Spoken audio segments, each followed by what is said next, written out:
हर disease के पीछे एक रीज़न होता है और बॉडी उस डिसीज़ पर रिएक्ट कैसे करती है, इसी साइंस को कहते हैं पैथोफिजियोलॉजी। जैसे डिसीज़ कैसे होती है, बॉडी रिएक्ट कैसे करती है और सिम्टम्स कहते कैसे आते हैं। तो हेलो दोस्तों, कैसे हो आप लोग? आई होप आप सभी अच्छे होंगे। आज हम स्टार्ट कर रहे हैं पैथोफिजियोलॉजी, रोग विज्ञान, जो कि हमारा बी फार्मेसी सेकंड सेमेस्टर का सब्जेक्ट है। ठीक है, इसको हम हिंदी और इंग्लिश दोनों लैंग्वेज में देखेंगे। तो आप वीडियो को एंड तक बने रहें। इसमें हम पैथोफिजियोलॉजी का सिर्फ इंट्रोडक्शन देखेंगे और इसके बाद से हम पूरी लेक्चर जो भी होगा पैथोफिजियोलॉजी का उसको हम कंटिन्यू करेंगे। ठीक है, अगर आपने प्रीवियस वीडियो नहीं देखा है तो आप जाकर जरूर वॉच कर लें। सो क्या होता है दोस्तों, पैथोफिजियोलॉजी समझने से पहले आपको कुछ इस तरह समझना पड़ेगा। ठीक है, इसके बेस से ही हम आगे पूरा पैथोफिजियोलॉजी को समझेंगे।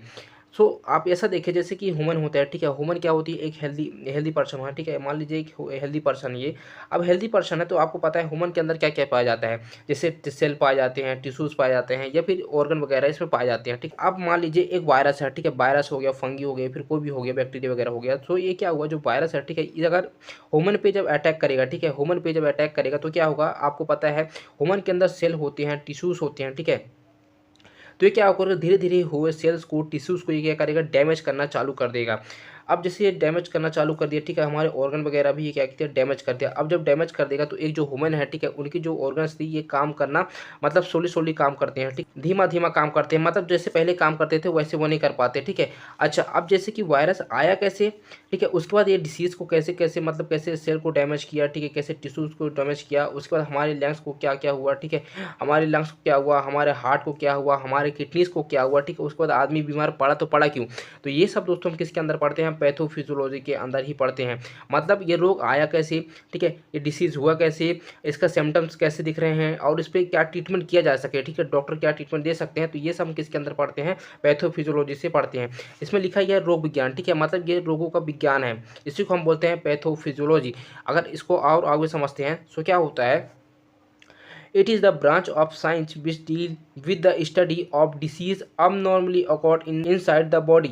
यह विज्ञान की वह शाखा है, ठीक है, जो हमारा पैथोफिजियोलॉजी होती है वो विज्ञान की वह शाखा है जो अध्ययन कक्ष के भीतर होने वाली असमानताओं या रोगों को अध्ययन से संबंधित है। ठीक है, जैसे मैं आपको बताया जो हमारा पैथोफिजियोलॉजी होता है, ठीक है, तो ये क्या होता है, जैसे ह्यूमन के अंदर ये सब चीज़ें पाई जाती है। ठीक है, सेल वगैरह हो गए, टिश्यूज ऑर्गन हो गए। अब जैसे वायरस कैसे इसमें अटैक किया, ठीक है, ये कैसे कैसे सेल्स को, कैसे टिश्यूज़ को, कैसे ऑर्गन्स को ये डैमेज कर रहा है। तो ये सब हम किसके अंदर पढ़ते हैं, पैथोफिजियोलॉजी के अंदर ही पढ़ते हैं। अब जब एक ह्यूमन हेल्दी पर्सन है, ठीक है, अब वो अब नॉर्मल कंडीशन में जाएगा तो आखिरकार अब नॉर्मल कंडीशन में वो क्यों जाता है, तो ये सब हम किस में पढ़ते हैं, पैथोफिजियोलॉजी के अंदर ही हम पढ़ते हैं। उसके बाद क्या होता है, it also involve the study of those changes with occurs in our body due to any disease. इसमें उन परिवर्तनों का अध्ययन भी शामिल है जो किसी बीमारी के कारण हमारे शरीर में होते हैं। ठीक है, जैसे कि आप मान लीजिए अगर एक ह्यूमन है, ठीक है, ये इनको अगर खांसी वगैरह आता है, ठीक है, खांसी है या फिर पहले से फीवर वगैरह है और धीरे धीरे क्या करता है, खांसी एक टीबी का रूप ले लेता है। ठीक है, जब टीबी का रूप ले लेगा, ट्यूबरक्लोसिस का जब ये रूप ले लेता है, तो पहले क्या था, पहले नॉर्मल कंडीशन में थी। ठीक है, मतलब नॉर्मल खांसी जुकाम था, उसके बाद इसमें कि खांसी वगैरह भी आया, उसके बाद क्या हुआ, इन्होंने टीबी का रोग ले लिया, मतलब रोग के ऊपर इनको रोग हो गया। ठीक है, तो यही सब किसके अंदर होता है, हमारा पैथोफिजियोलॉजी के अंदर होता है। और पैथोफिजियोलॉजी क्या करता है, इसको अध्ययन करके बताता है कि आखिरकार ऐसा हुआ तो हुआ क्यों। ठीक है, इसके बेस में क्या होता है, पैथोफिजियोलॉजी इसलिए बनाया गया कि डॉक्टर इसके बेस में जैसे भी होता है, ठीक है, डॉक्टर इसके बेस में पढ़ के एक अच्छी सलाह दे सके, एक अच्छा ट्रीटमेंट दे सके पेशेंट को। तो ये सब किस में होता है दोस्तों, हमारे पैथोफिजियोलॉजी के अंदर ही होता है। और मैं आपको बता दूं, जितना कि मान लीजिए जो हमारा सेकंड सेमेस्टर में जो जितने सब्जेक्ट है, ठीक है, उसमें सबसे ज़्यादा इंटरेस्टिंग सब्जेक्ट हमको पैथोफिजियोलॉजी ही देखने को मिलेगा आपको। ठीक है, अब अपन देखेंगे पैथोफिजियोलॉजी। तो दोस्तों आप लोग को मैं बता दूं, जो हमारा पैथोफिजियोलॉजी होता है, ठीक है, ये मेनली 3 वर्ड से मिलकर बना होता है। पहला patho, second physio and logy.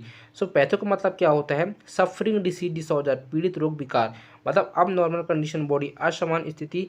ठीक है, अब ये देखिए जो हमारा पैथो होता है, पैथो मान लीजिए कि हमारे एक नॉर्मल आदमी है, ठीक है, एक हेल्दी पर्सन है, अब ये अब नॉर्मल कंडीशन में आ गया तो इसको हम बोलेंगे पैथो। ठीक है, एंड फिजियो का मतलब क्या होता है, फिजियो का मतलब होता है फंक्शन एंड कार्यात्मक, मतलब सस्मेटिक।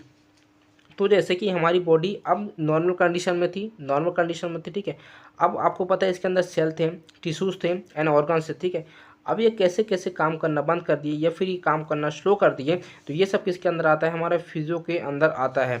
अब उसके बाद होता है लॉजी। लॉजी का मतलब होता है स्टडी, मतलब अध्ययन, डीप एनालाइज, गहराई से विश्लेषण। ठीक है, अब हम लॉजी के अंदर क्या करते हैं, अध्ययन करते हैं, ठीक है, एनालाइज करते हैं कि आखिरकार जैसे कि हमारी जो बॉडी थी पहले यहाँ थी, यहाँ से यहाँ कैसे आ गई, मतलब वायरस आया तो आया कैसे, ठीक है, किस कारण से आया, उसका जो हमारे सेल थे, टिश्यूज़ थे, ठीक है, ये कैसे डैमेज हुआ और कितने टाइम से डैमेज हो रहे हैं, हमारे ऑर्गन्स वगैरह कैसे काम करना बंद कर रहे हैं, तो ये सब हम किसके अंदर पढ़ते हैं। फिर हमारे आती है लॉजी। लॉजी क्या करती है, लॉजी हमको ये सब के अध्ययन करके बताती है कि मतलब हमारा वायरस यहाँ से यहाँ आया, इस कारण से आया, आपकी बॉडी की ये चीज़ें डैमेज हैं, ठीक है, ये काम करना बंद कर दी हैं, ये फिर ये थोड़ा स्लो काम कर रहे हैं, फिर हमारी बॉडी यहाँ तक आई। तो ये सब किसके अंदर पढ़ते हैं, पैथोफिजियोलॉजी के ही अंदर हम पढ़ते हैं कि आखिरकार हमारे साथ हुआ तो हुआ ऐसा क्यों। फिर it is the functional study of disease, यह रोगों का कार्यात्मक अध्ययन भी है, ठीक है, जैसे मैं आपको बताया, जैसे कि हमको कोई अगर रोग वगैरह होता है, हमको कोई डिसीज़ वगैरह होता है, तो इसके अंदर हम अध्ययन भी करते हैं। फिर it involve the study of, ठीक है, इसके अंदर क्या क्या इन्वॉल्व हो सकते हैं, ठीक है, इसके अंदर क्या क्या हम स्टडी करते हैं। पहला होता है कॉसेस ऑफ डिसीज़, फिर सिंग एंड सिम्टम्स, फिर changes occurred in body, biological changes, functional changes, complication, diagnosis and treatment, ठीक है, रोग के कारण कि आखिरकार ये किस कारण से हमको रोग आया, ठीक है, किस कारण से हमको ये डिसीज़ देखने को मिलता है। और उसके बाद जब डिसीज़ होगा, ठीक है, जब हमको रोग देखने को मिलेगा, उसके बाद हमको इसमें संकेत भी देखने को मिलेगा, संकेत और उसके लक्षण, कि इसके लक्षण क्या है, ठीक है। फिर उसके बाद क्या होती है, शरीर में जैविक परिवर्तन, हमारी बॉडी के अंदर क्या बायोलॉजिकल चेंजेस देखने को मिलता है। फिर उसके बाद होता है जटिलताओं का निदान और उपचार, ठीक है, मतलब जब कॉम्प्लिकेशन, डायग्नोसिस एंड ट्रीटमेंट, मतलब इसमें क्या होता है, जब जटिलताओं, मतलब जब ज़्यादा हमको बीमार पड़ जाते हैं, ठीक है, उसका निदान क्या है, उसका उपचार क्या किया जा सकता है, ठीक है, तो ये सब हम पैथोफिजियोलॉजी के अंदर पढ़ते हैं। और उसकी कार्य परिवर्तन, ठीक है, उसमें हम जैसे कि फंक्शनल चेंजेस, उसमें क्या क्या हम देखने को मिलता है और ये क्या क्या उसमें अध्ययन कर सकते हैं। उसके बाद अपन देखेंगे सम बेसिक टर्मिनोलॉजी, कुछ बुनियादी शब्दावली, ठीक है। पहला होता है disease, it is the abnormal condition of body, बीमारी यह शरीर की असमानता स्थिति है, ठीक है, जो हमारा डिसीज़ होता है इसको हम बीमारी बोलते हैं। और बीमारी में आपको पता है जो हमारी बॉडी होती है, ठीक है, ये नॉर्मल से अबनॉर्मल कंडीशन में आ जाती है, ठीक है, तो इसको हम डिसीज़ बोलते हैं, आप ध्यान रखिएगा। अब इटियोलॉजी क्या होता है, etiology it is the study about those of factor which causes disease. Etiology यह उन कारकों का अध्ययन है जो रोग का कारण बताते हैं, ठीक है। इटियोलॉजी का मतलब सिंपल सा मतलब ये होता है, जैसे कि अब यहाँ हमको डिसीज़ देखने को मिला, हमको रोग देखने को मिला, बीमारी देखने को मिला, ठीक है, तो ये बीमारी किस कारण से आया, ये हमको इटियोलॉजी के अंदर पढ़ने को मिलता है। इटियोलॉजी के अंदर हम ये चीज़ें देखते हैं। उसके बाद आता है pathogenesis, it involve the mechanism and steps involve in occurrence of disease. रोगजनक, इसमें रोग की उत्पत्ति की प्रक्रिया और उसमें शामिल चरणों का वर्णन होता है। जैसे कि आप पैथोजेनेसिस को ऐसे समझिए जैसे कि रोगजनक, ठीक है, रोगजनक जैसे इसमें रोग की उत्पत्ति, मतलब रोग की उत्पत्ति कहाँ से हुई, किस कारण से हुई। जैसे मैं आपको दिखाया जो हमारा बैक्टीरिया था, ठीक है, ये बैक्टीरिया किस कारण से आया, तो हम पैथोजेनेसिस के अंदर इसको देखते हैं और इसका प्रोसेस क्या क्या हो सकता है, किस किस प्रोसेस हो सकता है और ये कितने स्टेप में हो सकता है, तो ये हम पैथोजेनेसिस के अंदर देखते हैं। फिर होता है मॉर्फोलॉजी। मॉर्फोलॉजी क्या होता है, it is the study of structure of cells. आकृति विज्ञानी यह कोशिकाओं की संरचना का अध्ययन करता है, ठीक है, जो हमारी मॉर्फोलॉजी होती है, हमारी सेल के जो स्ट्रक्चर होती है, ठीक है, उनकी क्या करती है, इनका ये अध्ययन करता है, इनकी ये स्टडी करते हैं। फिर होता है सिंग and symptoms, these are those changes with occurs due to disease.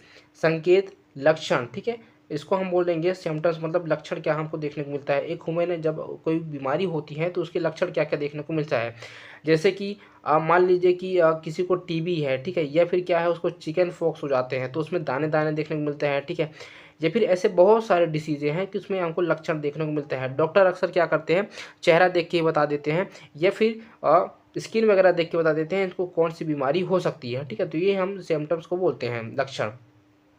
ये वे परिवर्तन है जो रोग के कारण होते हैं। तो ये था दोस्तों हमारा सिंपल इंट्रोडक्शन पैथोफिजियोलॉजी का। इसके आगे से हम कंटिन्यू करेंगे, ठीक है, तो आप चैनल को सब्सक्राइब एंड लाइक ज़रूर कर लें जिससे हमारी अगली जो वीडियो आएगी आप तक ज़रूर पहुंच जाए।